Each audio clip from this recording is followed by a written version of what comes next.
ಮದುವೆ ಬ್ರೋಕರ್ಗಳಿಂದ ಮಹಾಮೋಸ. ಮದುವೆಯಾಗಿ ಒಂದೇ ತಿಂಗಳಲ್ಲಿ ಹೆಂಡತಿ ಪರಾರಿ.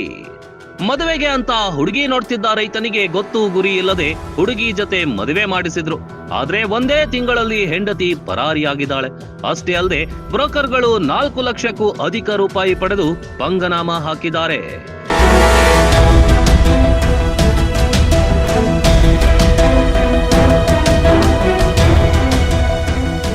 ಇಂತಹ ಘಟನೆ ಬಾಗಲಕೋಟೆ ಜಿಲ್ಲೆಯ ಮುಧೋಳ ತಾಲೂಕಿನ ಬಿದರಿ ಗ್ರಾಮದಲ್ಲಿ ಬೆಳಕಿಗೆ ಬಂದಿದೆ. ಸೋಮಶೇಖರ್ ಎಂಬ ರೈತ ಕಳೆದ 4-5 ವರ್ಷಗಳಿಂದ ಕನ್ಯಾ ಹುಡುಕ್ತಿದ್ದ. ಆದ್ರೆ ಎಲ್ಲೂ ಸಿಕ್ಕಿರಲಿಲ್ಲ. ಈ ಮಧ್ಯೆ ರಾಮದುರ್ಗ ಮೂಲದ ಬ್ರೋಕರ್ ಸತ್ಯಪ್ಪ ಶಿರೂರ್ ಪರಿಚಯವಾಗ್ತಾನೆ.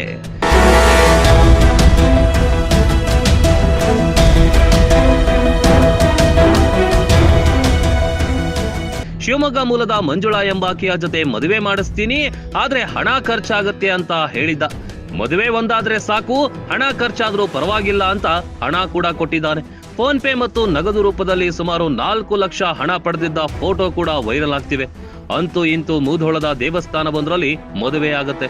ನವೆಂಬರ್ನಲ್ಲಿ ಮದುವೆಯಾದ ಸೋಮಶೇಖರ್ ಮತ್ತು ಮಂಜುಳಾ 1 ತಿಂಗಳು ಸಂಸಾರ ಮಾಡ್ತಾರೆ. ಬಳಿಕ ತವರು ಮನೆಗೆ ಅಂತ ಹೋದ ಮಂಜುಳಾ ವಾಪಸ್ ಬರೋದಿಲ್ಲ. ಆಗಲೇ ನೋಡಿ ಮಂಜುಳಾ ಮತ್ತು ಮದುವೆ ಮಾಡಿಸಿದ ಬ್ರೋಕರ್ಗಳ ಬಣ್ಣ ಬಯಲಾಗುತ್ತೆ. ಶಿವಮೊಗ್ಗಕ್ಕೆ ಹೆಂಡತಿಯನ್ನ ಕರೆಯಲು ಹೋದ ಸೋಮಶೇಖರ್ಗೆ ಸತ್ಯ ಗೊತ್ತಾಗುತ್ತೆ. ಮಂಜುಳಾಗೆ ಅದಾಗ್ಲೇ 2 ಮದುವೆ ಆಗಿರುತ್ತೆ. ಇದೀಗ ಮುಧೋಳ ಪೊಲೀಸ್ ಠಾಣೆಯಲ್ಲಿ ಸತ್ಯಪ್ಪ ಶಿರೂರ್, ಸಂಜು ಮಾಳಿ, ರವಿ, ನಾಗವ್ವ ದೊಡ್ಡಮನಿ ಸೇರಿದಂತೆ ಒಟ್ಟು 7 ಜನರ ವಿರುದ್ಧ FIR ದಾಖಲಾಗಿದೆ.